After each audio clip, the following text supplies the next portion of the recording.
and welcome to the EMBR.ACE Education Podcast, where we bring together real voices and real change to the heart of education. I'm Efi Kirikakis, and as always, the conversation is about something that affects us all, teacher well-being. But through a rare lens today, as rare as our guest, a lens we rarely hear enough about, and that's the journey of women in education who move from classroom to leadership. Our guest today, Christina Bakopoulou, has lived in both worlds, and now she uses her influence to advocate for the people behind the teaching, especially women educators. Welcome, Christina. It's a pleasure to have you with us. Thank you so much, Effie. The pleasure is all mine, and it's a great honor to be here with you today. Let me say a few words. There aren't enough words to say about you, but just a few. Christina is the general manager of Burlington Books, Greece, where she leads one of the country's largest English language education publishers. Before stepping into leadership, Christina spent 17 whole years teaching in the private sector, and that was an experience that continues to shape how she wholeheartedly supports teachers today. Christina is an advocate of educator well-being, and through Burlington Books, collaborations, through social responsibility projects, she systematically promotes initiatives that build community, empowerment, and a healthier professional culture across the language teaching ecosystem. She has also helped amplify programs like Empowered and NeuroLearningPower that place well-being, inclusion, and continuous growth at the center of professional life, professional teachers' life. So Christina, without further ado, it's been some time we've been trying to connect, and we finally managed. Let's start the discussion with the question that always starts my curiosity, or sparks my curiosity, if you like. You've lived both sides, as a teacher and now as a leader. What does well-being mean to you personally and professionally? Personally and professionally. Well, I think well-being means the same whether you examine your personal or your professional life. It's all about balance, physically, mentally, and emotionally. It's about listening to yourself and your needs and drawing your lines and your boundaries. I think that very often it's not about what you do, but about what you don't do, how you don't overstretch yourself to the point of breaking. Something that I think, especially we women, are extremely good at. Overstretching ourselves, you mean? Yes. Oh, right. Not boundaries. Overstretching ourselves to the point of breaking. To the point of breaking. I know that you've faced such points yourself, and it's I don't know if it's natural, but I know that balance, as we use it, is a rather difficult thing to achieve. I myself use the word harmony more like it, because I don't know how balance can exist if we work like 10 hours or 11 hours or 12 hours a day. Harmony is a word that I use to explain how we, as you said, how we have a way of saying no when it's necessary to say no, when we set our boundaries before we break. But not just before we break, but when the journey towards breaking begins. And it begins much earlier than the breaking point. Don't you agree? I agree. And it's all about listening to yourself and recognizing these first symptoms that now I've overdone it a bit. I can still do a bit more, but knowing when to stop. That's amazing what you're saying. I can do a little bit more, and we know we can do a lot more. But stopping before doing that more, that's leading to breaking. So is there a situation in life that made you feel that you were going towards breaking, and you stopped yourself, or maybe you didn't? I think failing has been a way to learn, and so this is something that has happened to me quite a few times. And I think if all working women who also have a family or all working moms have been to this point several times. And I think the thing is that you need to be focused, you need to listen to yourself and to try to do things a bit better or in a bit or in a fairer way towards yourself next time. So I think I've stretched myself several times, and this has been my way to learn how to do it better the next time. So true. And truth be told, this has also been my experience. I started with a stress-related burnout. I overstretched myself so that I learned what it means not to do it, not to repeat it. And I love the way you use the word fair, because we tend to be fair with everybody else. Exactly. Right? But it's so difficult to be fair with ourselves. That's true. That's true.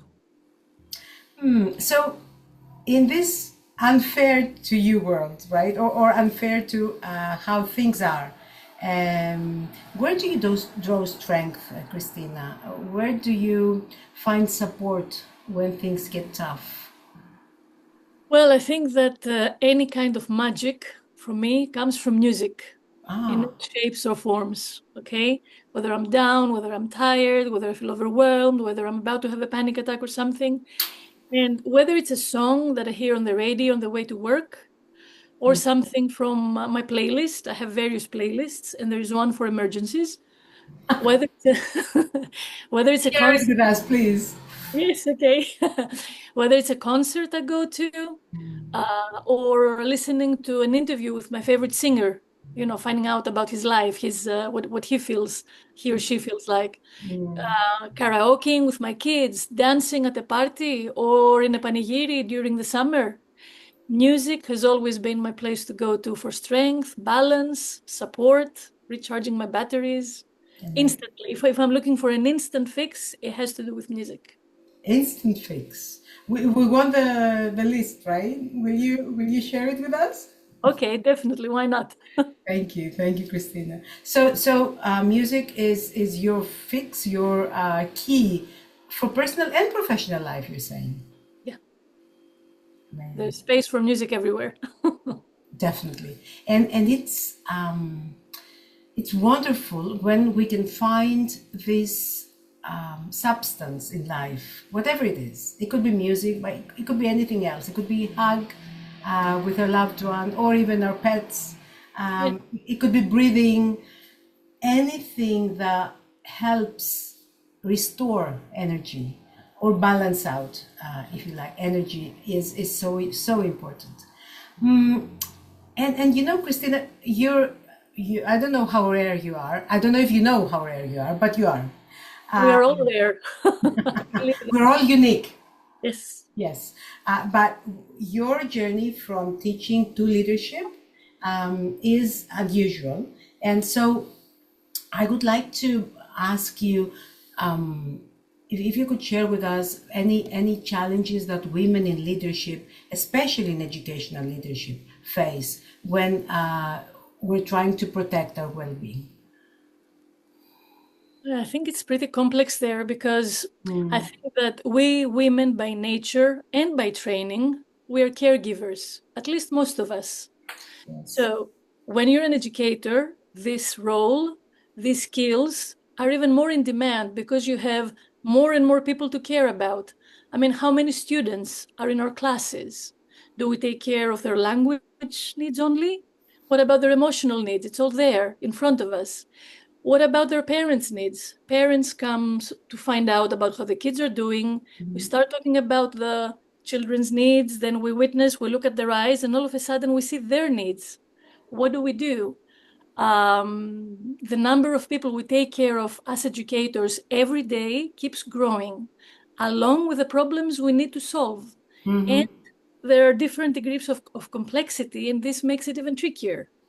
Now, when you add the role of the leader in all this, you also add immense responsibility for everything to work out. Achievement, results, success in taking care of the people, their problems, their needs. the mishaps, anything that may go wrong. And then this is when it's extremely easy to lose sight, to lose contact and communication with yourself and your needs, because it always seems that the needs of the others are more important. And if you try to turn things around, you automatically become self-centered, self-absorbed, selfish, and all the guilt of the world is there. This is something that very often is unacceptable for women, unacceptable for educators, and for leaders. And I think this is how most of us burn out or live a life on the border of collapsing. And eventually, unfortunately, sometimes we get sick. This is the result. Yeah, it's so. I love how you mentioned the fact that looking after ourselves as women and in leadership positions even more makes us feel guilty, creates the guilt phenomenon, if you like, or a situation for women, and which stops us from looking after ourselves. And we don't realize that if we don't, I remember in a training, there was someone wrote on the, we had a place on the wall where we could write different quotes. And one of the participants wrote, "Look after yourself, there is only one of you." And it was so true. If we don't look after ourselves, who will look after ourselves, but everyone else as well? So feeling guilty for not looking after others is actually associated to our social roles. The role of caregiver, as you very well mentioned before. And the truth is that through research, we realize that even in countries where part of the caring role is now being shared with men in the family, the woman is still the main caregiver. And the person who thinks of caring more than anyone else in the family. So adding to this, the role of leader is, yeah, as you said, can throw off the balance or the harmony, if you like, if we are not very, very careful. So music is one way of keeping balance. And as you are now in your vantage point, how do you see educator well-being shaping the future of language education community? How do you see things evolving in education in this respect? First of all, I think we need to see how these two issues are so tightly linked and interdependent. And if we realize how tightly linked they are, then we will take the necessary steps in order to make things better. And then the future education will be shaped in a much better way.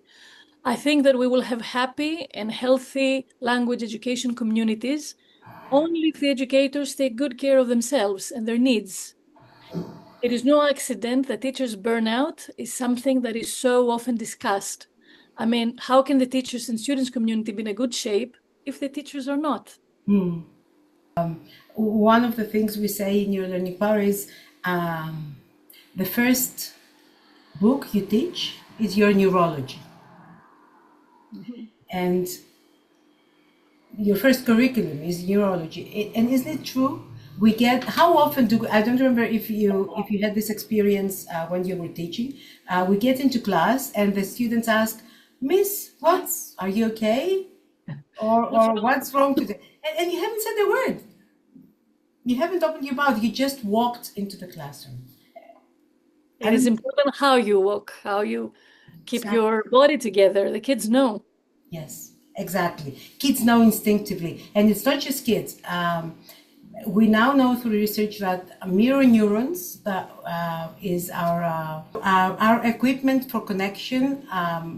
Our mirror neurons that are at the front of our brain actually mirror other people's body language.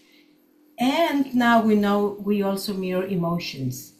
So our neurology is also transferred to our students, not because we want to do it. We try to be happy, to be not happy, but smiling and welcoming. But if we're not well inside, this shows, whether we want it or not.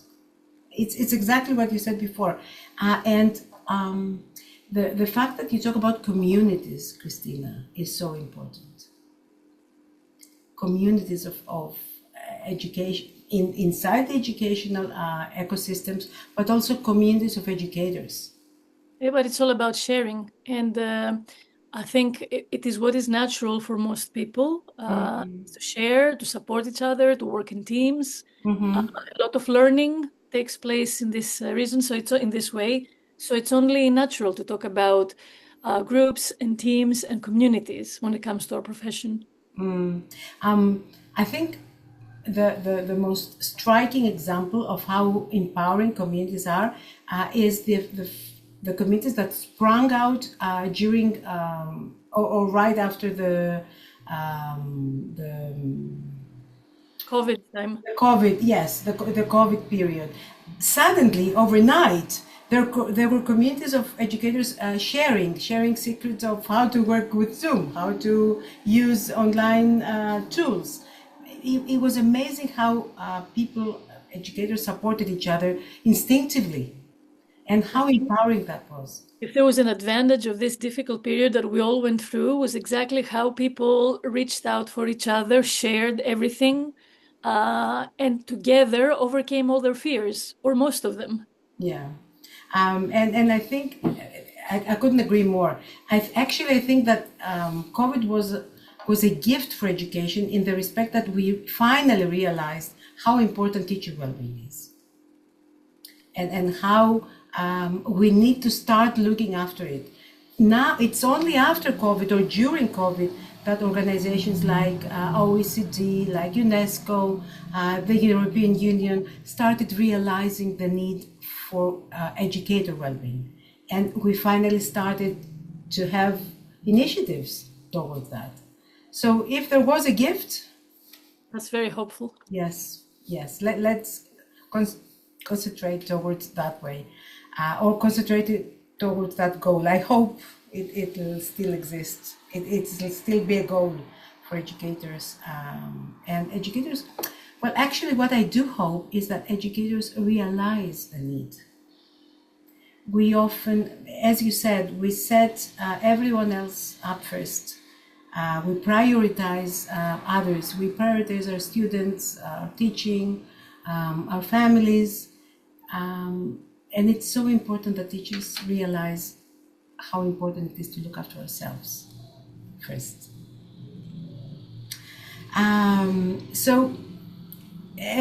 Exactly, now it's obvious why it's not just a nice to have,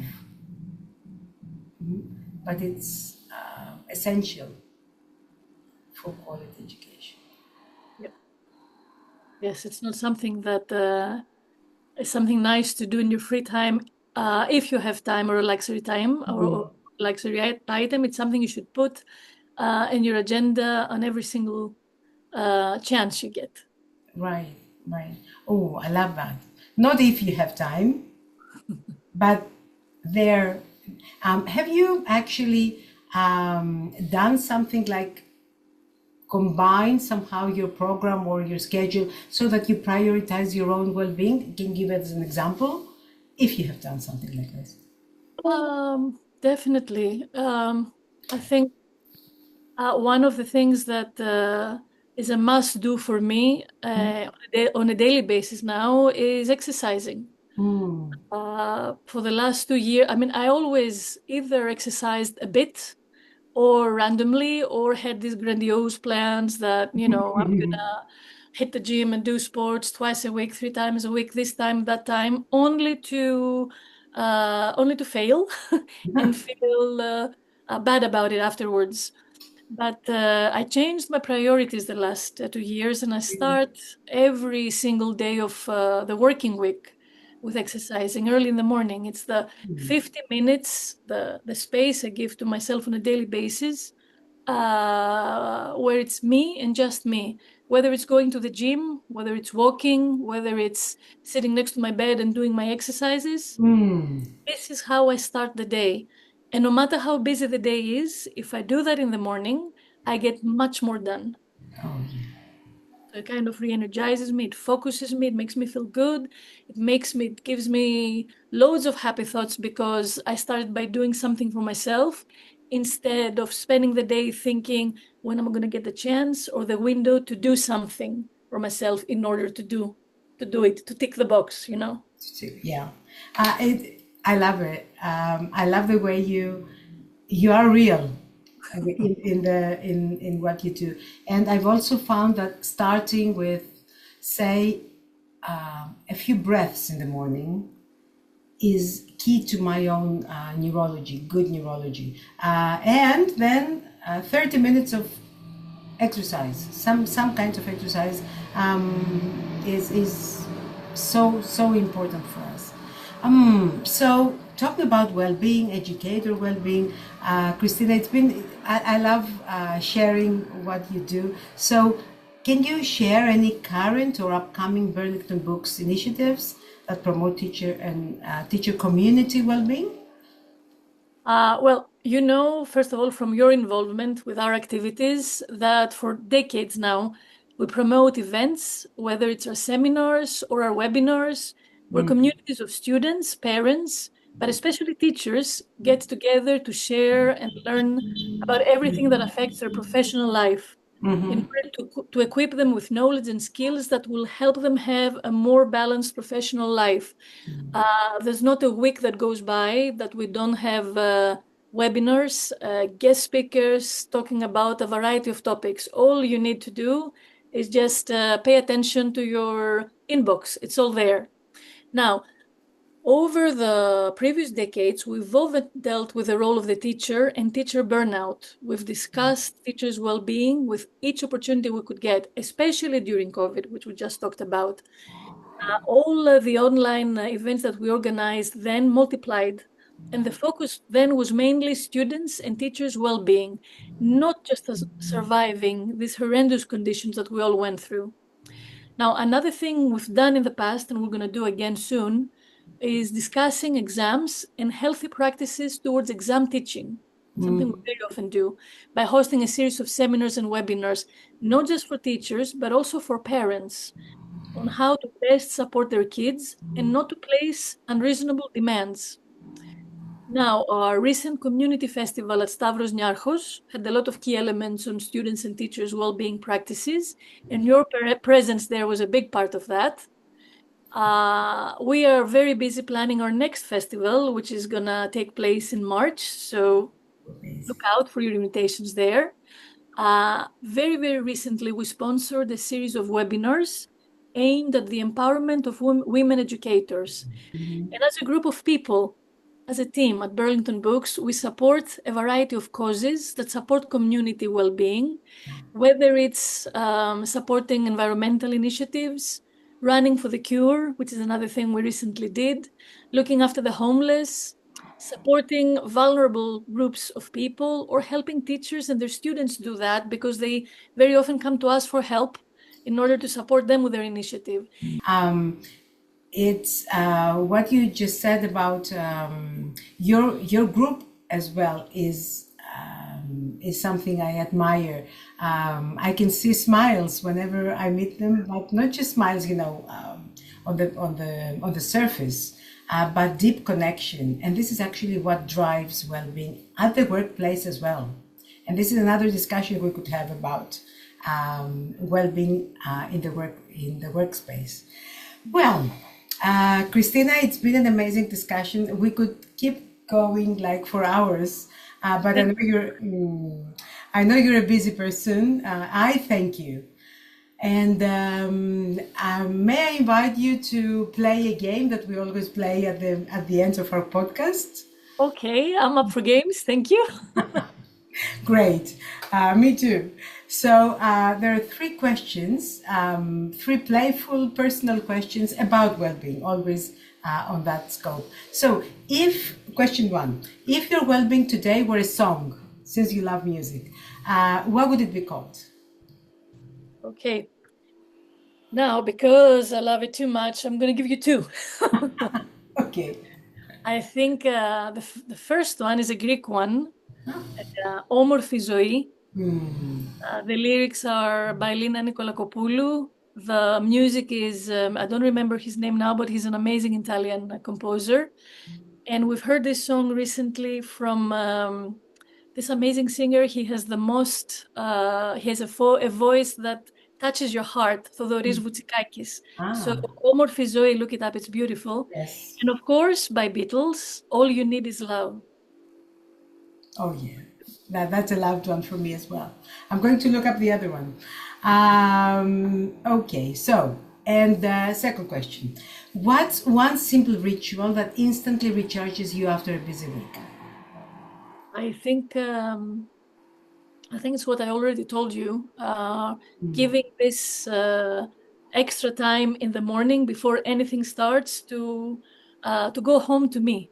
And I do that through exercise, through some physical activity, because the rest of my day, will either be at the office or in the car, going from one appointment to another, or running around the house. So this extra time in the morning of spending it with me, this is what recharges my battery. Christina, do I hear you well when you say that you recharge your battery every day instead of once a week? Yes, I try to do that every morning. Amazing. So the question presupposed that you run through the week, so then finally at the end of the week you need to recharge. But if you recharge every day, no, I try to recharge very every different, isn't it? Through some physical activity, at the end of the week. One of the things I make sure I do is go on a date with my husband, but like we did when we were in our 30s, and it might be a morning date, it might be a 20-minute date, but it's time just for the two of us. Yeah. You're amazing, Joe. Yes. I don't know if he knows how lucky he is. I am too. And you are too. That's true. Okay. Now, question 3. If you could send one well-being tip to every woman educator in Greece, imagine that you've got a magic message box and you can send this message to everyone. What would it say? What would it say? Well, I would say that at the very end of your day, when you lie down in your bed, that minute before you close your eyes and you try to go to sleep, at that moment, be kind to yourself.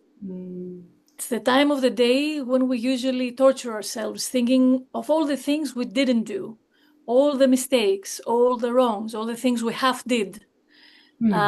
Just try and turn it around. Think of all your glorious moments of that day. Every day has some. You just need to see them and retrieve them. Think of all the wonderful things you did, the kindness you showed, the student you supported, the colleague you helped, the amazing spaghetti you cooked in less than 20 minutes. It's a small miracle. For all the smiles you exchanged, and just let your heart feel the warmth and the tenderness. Give yourself credit, give yourself love, give yourself the peace you deserve. That's what I mean when I say be kind to yourself. And then sleep well. Oh, yeah. Sweet. That would be sweet dreams indeed. After that. Christina, it's been heartwarming talking together. Thank you. Thank you, Effie. Thank you for your warmth, for your hospitality, and for inviting me over. I really appreciate it. Me too. And thank you for bringing heart and strategy into this conversation and in our lives, and for reminding us that leadership is built both on empathy and professionalism can reshape entire systems, the educational ecosystem. To our listeners, whether you lead a classroom or a team or a family, remember that your well-being is not secondary to your work. It is your work. Play along with our Embrace game, like what we played with Christina on social media. Share your well-being song of the week and keep the conversation going. Until next time, stay inspired, stay connected, keep embracing well-being in education.